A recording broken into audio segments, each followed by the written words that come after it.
What's up, Soul Family? Coming at you with another collective reading.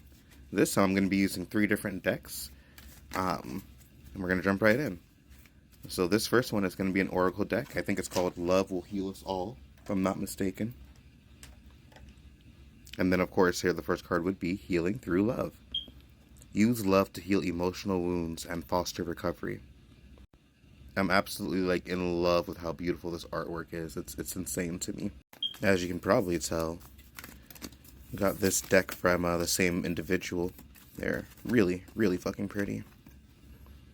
And then we have the Sun card coming out first. So I feel like there's definitely going to be a lot of clarity heading towards somebody's situation.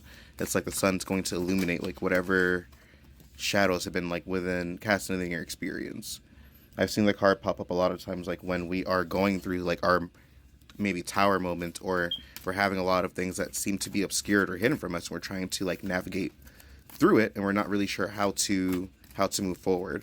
So when I see the Sun card pop up, it usually pops up when there's going to be some kind of revelation or some kind of energy that propels you into a better paradigm. Alright, I'll pull 3 from this deck. I'd like to say that these decks are really complementary. It's the Dreamscape and the Soulscape Tarot.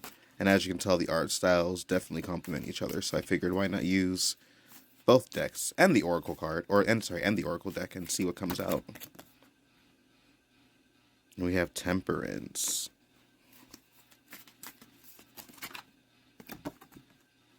The King of Cups. I'll pull one more. Ooh, the 3 of Swords.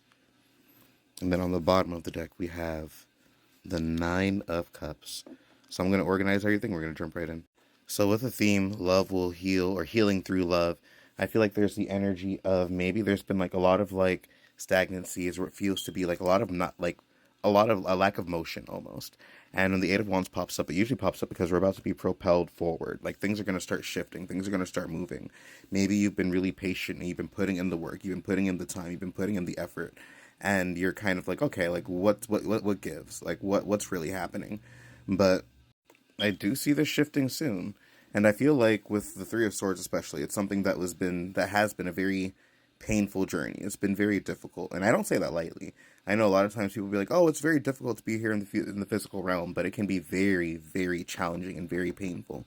So I'd like to say that the sun is coming out after all that you've endured and after all that you've had to go through.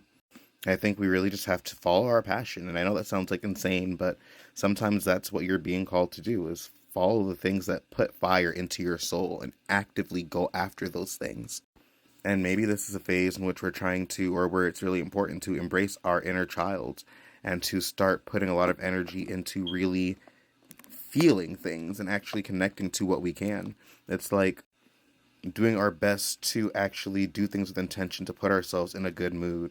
When you make a cup of coffee, when you make something to drink, when you make something to eat, do those things with the intention of at least trying to feel better within whatever circumstances that you are as you move towards whatever goals that you have. I think you're somebody who's definitely very emotionally mature and very grounded and very good at dealing with these heavy and difficult times. So really trust that you're meant to handle it the way that you're handling it. I think a lot of times in the spiritual community, there's this effort or this concept of high vibrations only, and it pretty much gaslights people out of the human experience.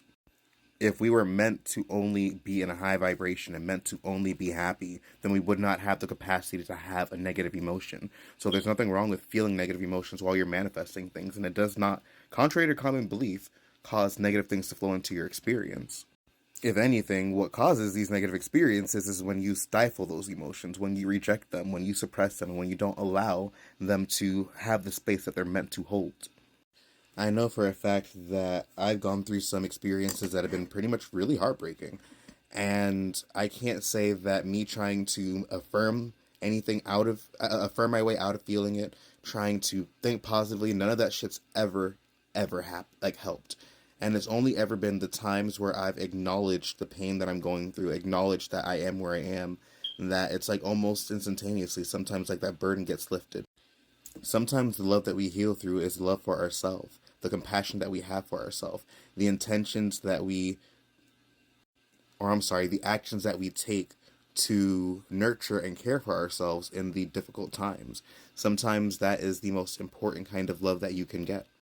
And I think, of course, with time, things will get better. The Nine of Cups is all about being content and being happy and being fulfilled. And this is the last card that we pulled. So we're heading towards there. We just have to trust that our vision and our intentions are going to get us to where we want to get to. This too shall pass. But either way, peace and blessings, and I hope you guys have an amazing night.